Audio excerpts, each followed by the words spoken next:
नमस्कार, मी Mansi. News अनकटच्या prime time मध्ये तुम्हा सगळ्यांचं स्वागत करते. बातमीपत्राला सुरुवात करण्याआधी नजर टाकूया बातमीपत्रातील काही महत्त्वाच्या हेडलाईन्सवर.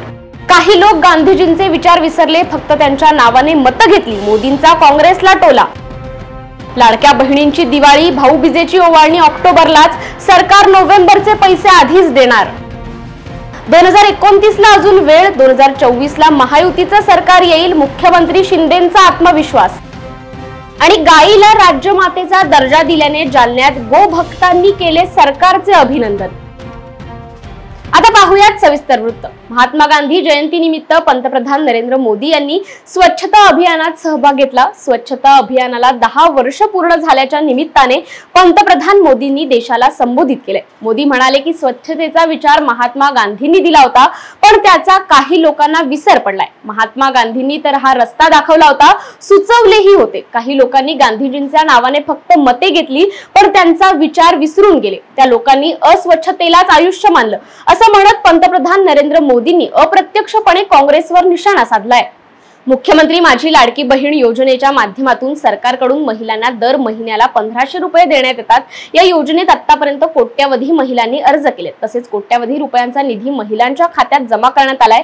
लाडकी बहीण योजनेसाठी अर्ज करण्याची प्रक्रिया अजून सुरू आहे. 30 सप्टेंबर पर्यंत या योजनेची मुदत वाढवण्यात आली होती. आगामी विधानसभा निवडणुकीच्या पार्श्वभूमीवर ही मुदत आणखी वाढवली जाऊ शकते अशी चर्चा आहे. मात्र यातच आता नोव्हेंबर महिन्याच्या हप्त्याचे पैसे ऑक्टोबर महिन्यातच मिळणार असल्याची माहिती मिळाली. गेल्या 2 ते 2.5 वर्षात महायुती सरकारने कल्याणकारी योजना आणल्या. विकास आणि सर्वसमावेशक योजनांची सांगड घालण्याचा प्रयत्न केलाय. त्यामुळे याची पावती महाराष्ट्रातील जनता येत्या निवडणुकीत आम्हाला देतील आणि महायुती प्रचंड बहुमताने पुन्हा सत्तेत येईल असा विश्वासही मुख्यमंत्री शिंदे यांनी कोल्हापुरात माध्यमांशी बोलताना व्यक्त केलाय. 2024 ला महायुतीचं सरकार येईल, 2029 ला अजून वेळ असल्याचं सांगत मुख्यमंत्र्यांनी अमित शहा यांनी केलेल्या वक्तव्यावर सावध प्रतिक्रिया दिली आहे. अरे बाबा, 24 ला महायुतीचं सरकार येईल, आता 29 ला वेळ आहे. परंतु जे त्यांनी काय विश्वास जो दाखवला आहे, तो आज जे काही देशामध्ये आपण काम करतोय, राज्यामध्ये आपण काम करतोय, आज देशामध्ये 10 वर्षामध्ये जे मोदीजींनी आदरणीय प्रधानमंत्री मोदीजींनी जे काम केलं 50-60 वर्षात दाखवा ना. आज रस्ते होत आहेत, फ्लायओव्हर होत आहेत, विमानतळं होत आहेत, आज योजना होत आहेत, लखपती दिदी होते, ड्रोन दिदी होते, उज्ज्वला योजना होते, गॅस योजना होती. या सगळ्या 80 कोटी लोकांना मोफत धान्य देण्याचा निर्णय असेल, 35% लोकांना गरिबीतून बाहेर काढण्याचं काम असेल, या भारत देशाचं नाव जगात रोशन करण्याचं काम असेल, 11व्यावरून 5व्या नंबरवर अर्थव्यवस्था आणण्याचं काम असेल, पुढे 3ऱ्यावर अर्थव्यवस्था आणण्याचं काम असेल. जपानपेक्षा आपण पुढे गेलो आहे, कुठला तरी सर्वे आहे तुम्हाला माहीत असेल. आणि म्हणून हे जे काही मोदीजींच्या मार्गदर्शनाखाली देश पुढे जातोय आणि याचा अभिमान आहे आम्हाला. पण हे काय झालं, पूर्व विदर्भात राहत असलेला बिंझवार समाज हा आदिवासी असून मध्य प्रदेश आणि छत्तीसगड राज्यात बिंझवार समाजाला अनुसूचित जातीचा दर्जा आहे. त्यामुळे महाराष्ट्रात राहत असलेल्या बिंझवार बांधवांना देखील अनुसूचित जातीचे कास्ट सर्टिफिकेट देण्यात यावे या मागणीसाठी गोंदिया जिल्ह्यातील बिंझवार बांधवांनी जिल्हाधिकारी कार्यालयावर मोर्चा काढलाय. महाराष्ट्रातील बिंझवार हाच इंजवार समाज असल्यामुळे सरकारने आंदोलनाची दखल घेऊन मागण्या मान्य कराव्या, अन्यथा तीव्र आंदोलन करू असा इशारा आंदोलकांनी दिला. आदिवासी महिला आहे, मी बिंझवार समाजाची आहे. माझं नाव निशा वहारे सोनवाने. मी जन्माला महाराष्ट्रात आली. माझं प्लीज ऐकून घ्या तुम्ही. मी जन्माला महाराष्ट्रात आली. माझं लग्न MP मध्ये झालं. मला MP मध्ये कुठलाही त्रास नाही आहे. माझं लग्न माझ्या जातीत झालेलं आहे आणि जाती रिवाजाप्रमाणे झालेलं आहे. आज MP मध्ये आणि छत्तीसगडमध्ये असलेल्या माझ्या समाज बांधवांना, माझ्या लोकांना बिंझवार समाजाचं आरक्षण आहे. भाषेच्या अपभ्रंशाने इंजवार म्हटलं जातं आणि त्या इंजवार आणि बिंझवार हे एकच आहेत असे सरकार दरबारी बरेच पुरावे आम्ही दिलेले आहेत. म्हणजे भंडारा आणि गोंदिया जिल्ह्याचा गॅझेटेडमध्ये सुद्धा लिहिलेलं आहे. रसेलनी म्हटलेलं आहे, इंग्रजांनी म्हटलेलं आहे की इंजवार और बिंझवार एक आहे आणि एक असून सुद्धा हे आमच्यावर आज 75 वर्ष आपल्या स्वातंत्र्याला झालेलं आहे तरी ते अन्याय करतात आणि व्हॅलिडिटी देत नाही, कास्ट सर्टिफिकेट देत नाही आहे. आता आमचे पूर्वज अशिक्षित होते, हा देश आमचा आहे आणि आमच्यावरच अत्याचार चालू आहे. इंजवार बिंजवार एक असून सुद्धा आजकाल एवढ्यात जास्त त्रास द्यायला सुरुवात केलेली आहे सरकारने। मुख्य मागण्या हे आहे की आदिवासी बिंजवार हेच इंजवार आहेत। महाराष्ट्र MP छत्तीसगड वेगळं झाल्यामुळे काय लोक बदलतात का? आम्ही बॉर्डरवर असतो म्हणून आमच्यावर हा अन्याय होत आहे। आमचं आरक्षण आहे, आम्हाला फक्त इंजवार बाजूला लावून पाहिजे आहे। यवतमाळमधील पुसद विधानसभा मतदारसंघाने राज्याला वसंतराव नाईक आणि सुधाकरराव नाईक असे 2 मुख्यमंत्री दिले असून मनोहर नाईक यांनीही या मतदारसंघाचे नेतृत्व करताना मंत्रीपद सांभाळलं होतं। वर्तमान काळात इंद्रनील नाईक हे या मतदारसंघातून आमदार आहेत, मात्र पुसद विधानसभा मतदारसंघ विकासापासून वंचित असून मूलभूत सुविधांची अनेक कामे रखडल्याचा आरोप माजी समाज कल्याण आयुक्त माधवराव वैद्य आणि यवतमाळ जिल्हा मध्यवर्ती सहकारी बँकेचे अध्यक्ष अनुकूल चव्हाण यांनी केलाय। आगामी विधानसभा निवडणुकीत शरद पवार गटाने उमेदवारी दिल्यास निवडणूक लढण्यासाठी माधवराव वैद्य आणि चव्हाण इच्छुक असल्याची माहितीही देण्यात आली आहे। बरेच असे गाव आहेत जिथे स्मशान भूमीकडे जाणारे रस्ते नाही आहेत। लोकांना ने-आ करण्यासाठी एखाद्या नदी खोऱ्यातून ती अंत्यविधी तिथून न्यावी लागत आहे। या सगळ्या भावनात्मक विषय झाले। हे मूलभूत गरजाच इथे पूर्ण होत नाही आहे। आपण शिक्षणाची पंढरी वगैरे हे जे म्हणत होतो हे भूतकाळाच्या गोष्टी झालेत। मी परत म्हणेन, भूतकाळाच्या गोष्टी बंद करून आजच्या युवकाला त्याच्या भविष्यात काय तुम्ही देणार या विषयावर आपण बोललं पाहिजे। त्या विषयावर कोणी बोलताना दिसत नाही। जी विचारधारा आपण धरून चाललेलो आहोत ही विचारधारा नाईक साहेबांनीच आम्हाला शिकवलेली आहे। यशवंतराव चव्हाण साहेबांची ही विचारधारा आहे, गांधी नेहरूंची ही विचारधारा आहे। ही विचारधारेचं बाळकडू आम्हाला वसंतराव नाईक साहेबांनीच दिलेलं आहे। ती विचारधारा सोडून जर लोकप्रतिनिधी वेगळी विचारधारा धरत असतील तर आमच्यासाठी वसंतराव नाईक साहेब यांची विचारधारा कधीही त्यांना आम्ही प्राधान्य देऊ, ती विचारधारा आम्हाला सुटणार नाही। त्याच्यामुळे शरद पवार साहेबांकडे आपण ही मागणी केलेली आहे, कारण पुरोगामी विचारधारेचे आता जे मोजके पक्ष राहिले त्यांच्यात ते एक अग्रगण्य पक्ष आहे। जालना विधानसभेची जागा महायुतीमधील कोणाला जरी सुटली तरी त्याचं काम करणार असल्याची माहिती शिवसेना शिंदे गटाचे नेते अर्जुन खोतकर यांनी दिली। राज्यात पुन्हा एकदा शिंदे सरकार आणायचं आहे असं सांगत आम्हाला यावेळेस महायुतीला विजयी करायचं अशी प्रतिक्रिया खोतकर यांनी दिली आहे। जालना विधानसभेच्या जागेसाठी शिवसेनेकडून अर्जुन खोतकर, भाजपाकडून भास्कर दानवे तर अजित पवार गटाकडून अरविंद चव्हाण इच्छुक आहेत। जालना विधानसभेच्या जागेबाबत पक्षश्रेष्ठी काय निर्णय घेतात याकडे सर्वांचं लक्ष लागून राहिलंय।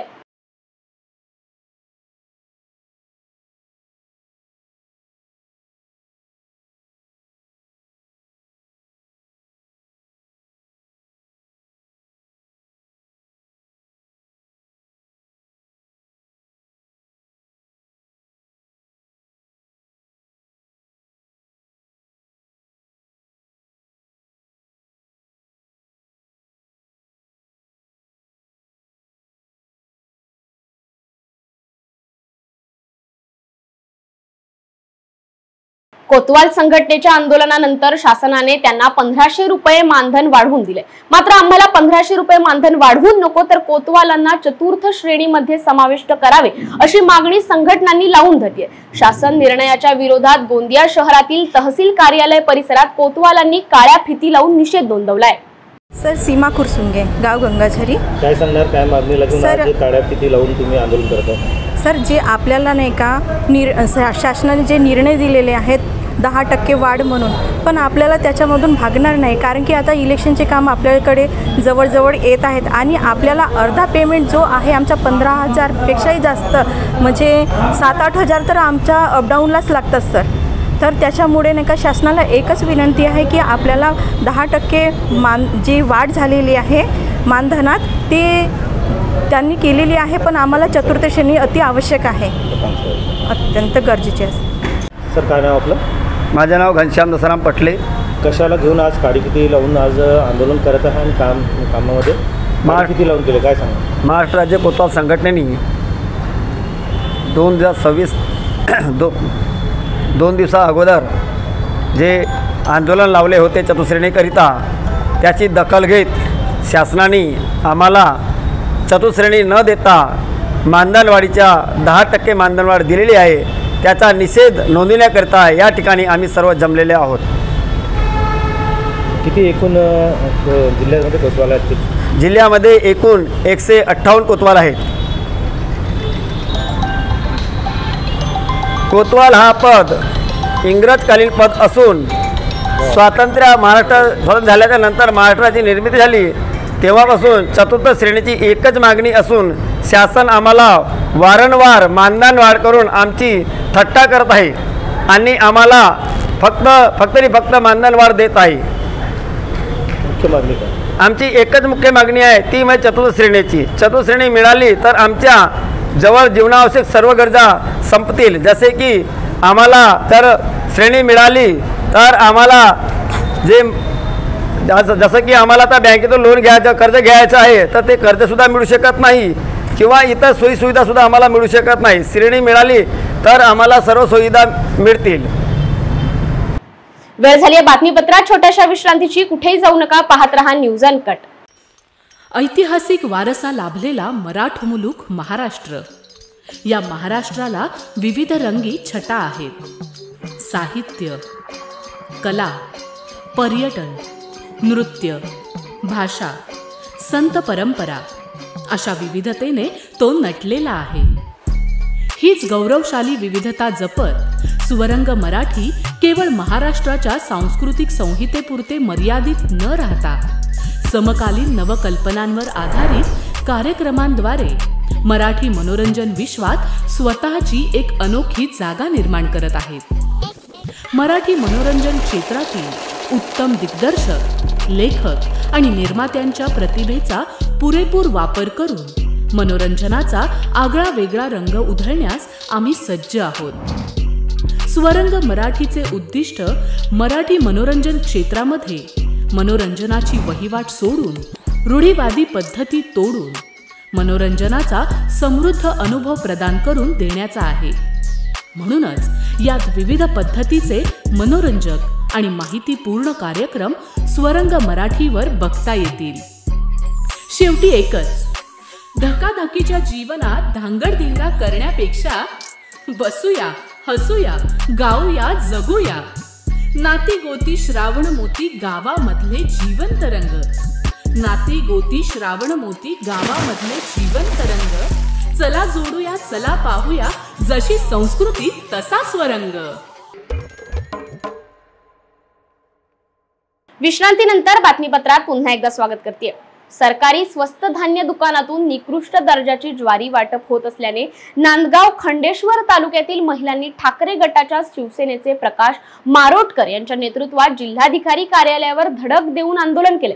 यावेळी महिलांनी जिल्हा पुरवठा अधिकाऱ्यांच्या टेबलवर दुर्गंधीयुक्त ज्वारी आणि त्यापासून बनवलेली भाकरी टाकत संताप व्यक्त केलाय। सरकार सर्वसामान्य कुटुंबांच्या आरोग्याशी खेळत असल्याचा आरोप करत संबंधितांवर कारवाई करण्याची मागणी यावेळी आंदोलकांनी केली आहे। अंतर्गत ज्या राज्य सरकार फुकट योजनेच्या नावाखाली जे अन्नधान्य स्वस्त दुकानामार्फत देत आहे, अतिशय निकृष्ट दर्जाचं धान्य देत आहे। जे धान्य ज्वारी जे आता वाटप झाली या महिन्यामध्ये ती अत्यंत निकृष्ट दर्जाची होती, ज्या ज्वारीचा दुर्गंध अतिशय बेकार येत होता।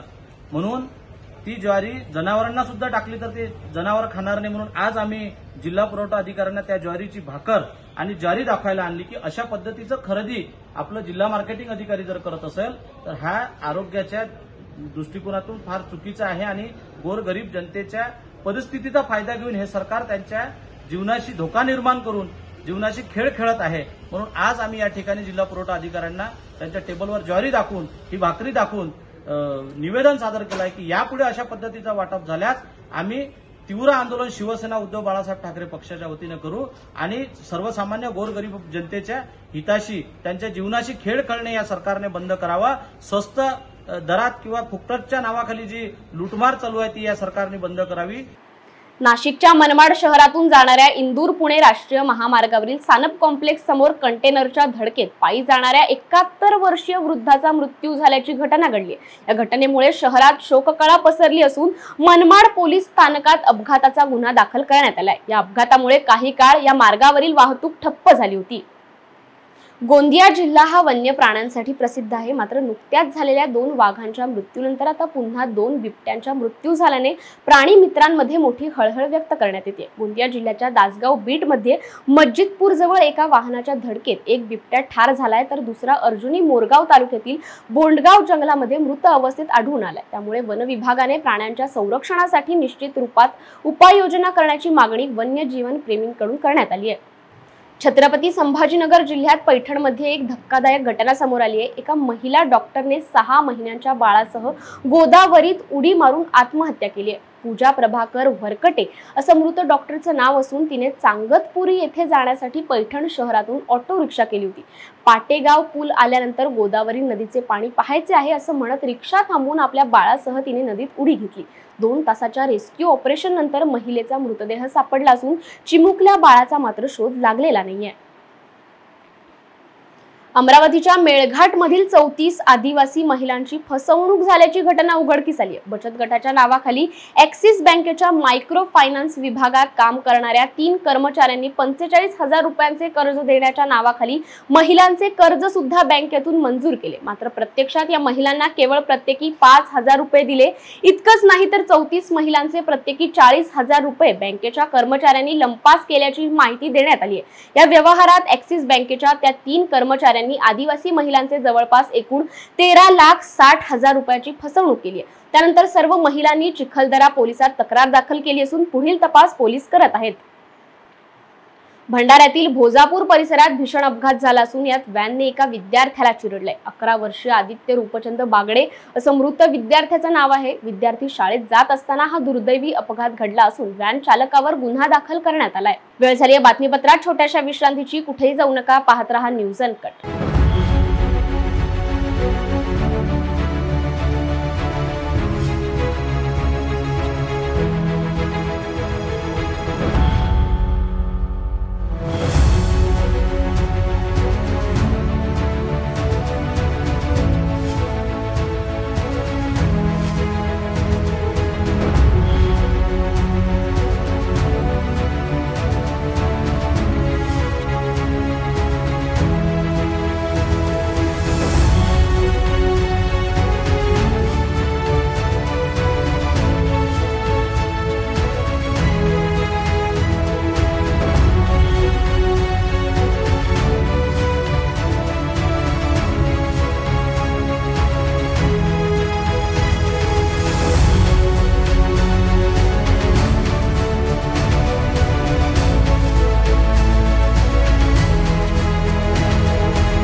विश्रांतीनंतर बातमीपत्रात पुन्हा एकदा स्वागत करते। पाहूयात उर्वरित घडामोडी।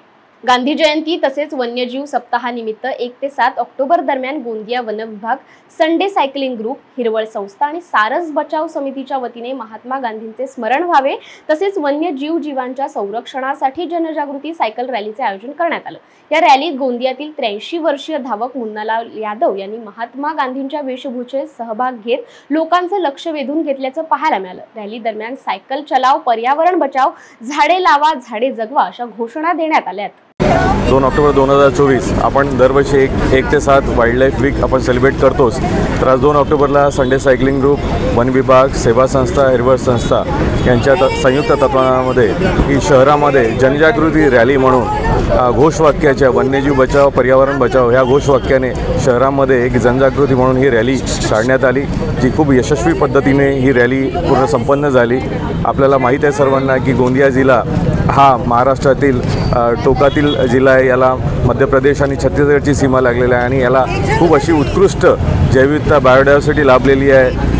सारस असा देखना विलुप्त प्रजातीचा सारस पक्षी महाराष्ट्रामध्ये फक्त गोंदियामध्ये आहे। तसा जैविकतेने नटलेला जिल्हा आहे आणि इथले असे वेगवेगळे ग्रुप, इंडिव्हिज्युअल्स, स्वयंसेवी या बायोडायव्हर्सिटी आणि इकोसिस्टमला वाचवण्यासाठी एकत्र येत आहेत। ही खूप चांगली आणि सन्मानाची गोष्ट आहे। राष्ट्रपिता महात्मा गांधी यांच्या जयंतीनिमित्त आज देशात स्वच्छ भारत अभियान राबवण्यात येत असून त्यानिमित्ताने नागपूर नगरपालिकेच्या वतीने स्वच्छ नागपूर कार्यक्रमाचे आयोजन करण्यात आले होते। त्यात केंद्रीय मंत्री नितीन गडकरी यांनी उपस्थिती लावली। यावेळी बोलताना त्यांनी येत्या काळात देशातील रस्ते कचऱ्यापासून बनवले जातील, त्यासाठी कंत्राटदाराला मशीनही उपलब्ध करून देण्यात येणार असून या कचऱ्याचा वापर रस्ता बनवण्यासाठी केला जाणार असल्याची माहिती त्यांनी दिली आहे। सर, आज स्वच्छता का उत्सव मना रहा है पूरा देश, क्या कहेंगे? देखो, हमारे देश में सर्वसामान्य व्यक्ति का जीवन सस्टेनेबल करने में स्वच्छता अभियान बहुत महत्वपूर्ण है।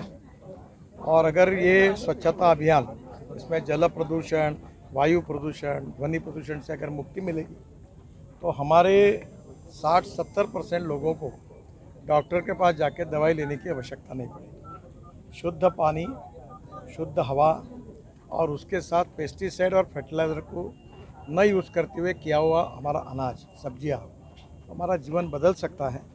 और इसीलिए गांधी जी ने स्वच्छता अभियान हमको दिया। मोदी जी ने इसको बहुत अच्छी तरीके से शुरुआत की है। अब लोगों का रिस्पांस बहुत अच्छा मिल रहा है और हमारी महानगर पालिका में इसमें अच्छा काम हुआ है। हम टॉयलेट का पानी बेचकर 300 करोड़ साल के कमा रहे हैं। अभी नीदरलैंड की टेक्नोलॉजी लाकर हमारा यहाँ लगभग काम शुरू हो गया। 6 महीने में 28 टन बायो CNG तैयार होगा। जो प्लास्टिक है उसको आज रिसाइकलिंग के लिए महिला बचत गट के द्वारा लेकर हम दे रहे हैं। तो एक प्रकार से conversion of waste to wealth, ये भी बात यशस्वी रूप से महापालिका की तरफ से हो रही है। मुझे बहुत खुशी है कि जनता ने इस अभियान में अगर सहयोग किया तो जल्दी ही स्वच्छता का सपना पूरा होगा। Thank you. अमरावती महानगरपालिका कार्यालयात राष्ट्रपिता महात्मा गांधी आणि लाल बहादूर शास्त्री जयंती साजरी करण्यात आली। यावेळी महानगरपालिका आयुक्त तथा प्रशासक सचिन कलंत्रे यांच्या हस्ते महात्मा गांधी आणि लाल बहादूर शास्त्री यांच्या प्रतिमेला माल्यार्पण करून अभिवादन करण्यात आलं। त्याचबरोबर शालेय विद्यार्थ्यांच्या सहभागातून रॅली काढण्यात आली आणि महात्मा गांधी आणि संत गाडगे बाबा यांच्या वेशभूषेत चौकात पथनाट्य सादरीकरण करून स्वच्छतेचा संदेश देण्यात आलाय। गाईला राज्यमातेचा दर्जा दिल्याने जालन्याच्या गोभक्त गोशाळेच्या विश्वस्तांनी राज्य शासनाचे आभार मानत या निर्णयाचं स्वागत केलंय। या ऐतिहासिक निर्णयासंदर्भात सरकारचे अभिनंदन करण्यासाठी शहरातील पांजरापोळ गोशाळेत गोभक्त, गोसेवक आणि गोशाळेच्या विश्वस्तांची बैठक बोलावण्यात आली होती। या बैठकीत राज्य शासनाने आभार मानले। आज पांजरापोळ गोशाळेमध्ये संपूर्ण गोभक्त आणि गोशाळा चालवणारे सर्व अध्यक्ष संचालक यांना एकत्रित बोलवण्यात आलं।